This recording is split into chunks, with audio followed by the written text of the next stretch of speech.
saddexdan gabdhood ee idin muuqda iyo wiilka dhalinyarada ah waa dhalinyaradii aan dhawaan ka sameynay sheekada isla markaana hadal hayn badan ka abuurtay baraha bulshada waxa lagu murmay inay isqabaan ama inay sheekadu tahay mid aan waxba ka jirin haddaba baaritaan dheer ah oo aan sameynay wiilkan dhalinyarada ah malabsade iyo gabdhahan aan ku sheegnay inay yihiin xaasaskiisa maxaa ka jira gabadheeda ugu horeysa weyneed waa tana waxa la yiraahdaa Caasha Cilmi Faarax وحاسك وين ما شاء الله قبل داس كوحكت ومرودي اللبات ممتاز محمود علمي الله وحاسك اللبات قبل دي سدحاد وجرو قدام بيستين واتراها waxa ay ahayd 7 bishan Febraayo oo ku beegneyd xadii tagtay markii aan baahinay sheekada ahayd in wiilkan oo loo garan og yahay malabsade ay saddexdan gabdhood ay yihiin xaasaskiisa isla markaana ay ku wada nool yihiin hal guri tan iyo baahintii sheekadooda dad badan ayaa su'aalo iska weydiiyay jiritaanka iyo dhab ahaanshaha sheekadaasi hayeeshee TV-ga Universal oo mar kale u koorgalay arinta saddexdan gabdhood iyo wiilkan ayaa soo ogaaday in sheekadu ay ahayd mid ay kooxdan kala haayeen ujeedooyin gaar ah ujeedkii ugu dhalay in aan arinkan sameeyo waxay ahayd maxaa la yiraahdaa maadaama aan aniga iyo gabdhaha aan asxaab isku dhow ama dad walaala oo xiriir fiican ka dhaxay aanay aan waxaan ku wada balan waxay tahay in aan waxa way aan bulshadii aan wax cusub loo horimaano marka maadaama aan si fiican maskaxdeena tugu jiray aan fikirno waxa noo soo baxay in aan arinkan ku dhaqaaqno si aan anagana waxa way hadal hees badan uga dhalato oo waxa way nugula mashquulo intaas ay naga ahayd laakiin waxa hadda aan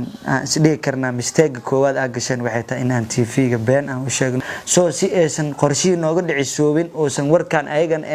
ay dhan wareysiga ma qaadeen oo been u noqday aan wax walba matalada si xataa aan familkeen qaar kamid oo familkay qaar kamid aan ku dhaadeen soo wacan ilaa ninka wariyana wareysanayo waa nin yaqaan aniga yaqaan familkayga yaqaano marka familkay markuu soo wac waxaan ku dhahay ninkaas maxaa la yiraahdaa waxa ka jira ku dheh wuu qaba ku dheh waa ku ognaa ku dhaha saas ogeed maadaama uu u rumaystay familkayga ogeed igu wareystay marka kadib markii waxa waay oo wixii oo dad badan soo falceliyeen ama dad badan igu dhageen oo waxa meel walba la soo warwareejinaaye waxa wixii waa laga daba tagay Maxamed Ciise Koona oo ahaa wariyihii soo bandhigay sheekadan qabsatay baraha bulshada isla markaana abuurtay dood bulshada dhexdeeda ah oo mar kale u koorgalay dhab ahaanshaha sheekadii uu horay u tabiyay ayaa sharaxay sida uu ku aaminay jiritaanka sheekadooda kadibna uu ula wadaagay bulshada marka hore Xasan aan la xiriiray waxaan aqaan ehelkiisa dad maaragtay aad isugu dhow yihiin dadkaas markaan la xiriiray kadib waxay ii xaqiijiyeen arrinta inay jirto hada qof maaragtay qaangaar ah oo dhalinyaro ah oo muslim hadii wixii lagu dhaartana ma ogtahay wixii maaragtay inaad aaminto ku qasban tahay waayo qof ma dhigi karto waxaan waa been maadaama cadeynta ugu weyneed oo ahayd inuu waxaan gurigii ku keeno wixii jira ku tuso gabdhihii ayagoo maaragtay gurigooda joogo si dad maaragtay is yaqaan muddo isla noolaa kale u dhaqmaayo jikadii ku wada jiro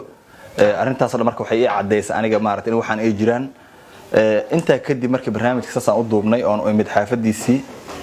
kadib waxaan maaragtay haddana maaragtay soo wacay dad badan arinta ka hadlaayo kadibna waxa yimid shaki arinta inaysan jirin ah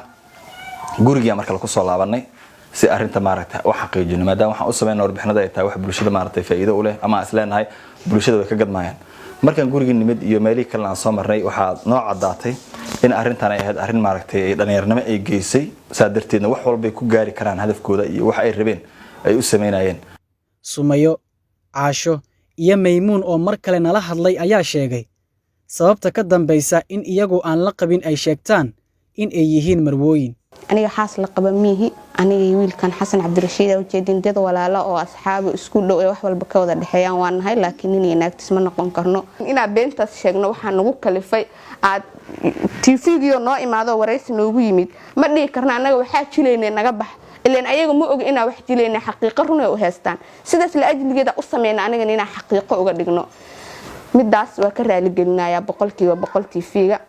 waxaa leeyahay 100% adduun weynaha dadka ku nool dadka idaawanaya intaan waxa u soo duubay clipkan waa iga raali gelin waxa soo dhan waxay ahaayeen yani waxa anaga soo abaabulanay amsana aan isku soo raacnay laakiin midaas wax ma ka jirto Soomaha anaga waxaan gabdho walaalay hal qolna mooda seexano guriyana anaga ma deganin Xasan Cabdirashiid waa wiil walaalkeen maalintii oo yani wareysiga oo wiilasha inoo imaanayeen xitaa wallahi saa u muujin guriyan ina anaga aad deganahay maalintii oo dhan digsigaa la raadinaa qaandad waa la raadinaa cusbad waa la raadinaa wax meel lagu ogyahay maba jiraan soo maaha marka waxaa waaye wax yaroo jilina iska ahayn Soomaalida inaan mashquulina iska rabnay waxaasoo dhan waxay naga ahaayeen wax matalaad iyo waxa anaga YouTube-keena ugu talagalnay waxa anaga soo abaabulay qorshe markii hore anaga keensanay fikrad markii hore anaga keensanay in saddexaas matalno oo maaragtay la isla qabo waxa anaga gabdhaha walaalahay anaga fikrada keensanay oo YouTube-keena ugu talagalnay iyo Malabsade ayaa ii sheegay in riyooyinkiisa ay ka mid ahaayeen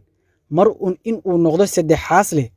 ha yeeshee aysan weli u suuro galin laakiin uu qorsheynayo. Maxamed Bulbul, Universal TV, Muqdisho.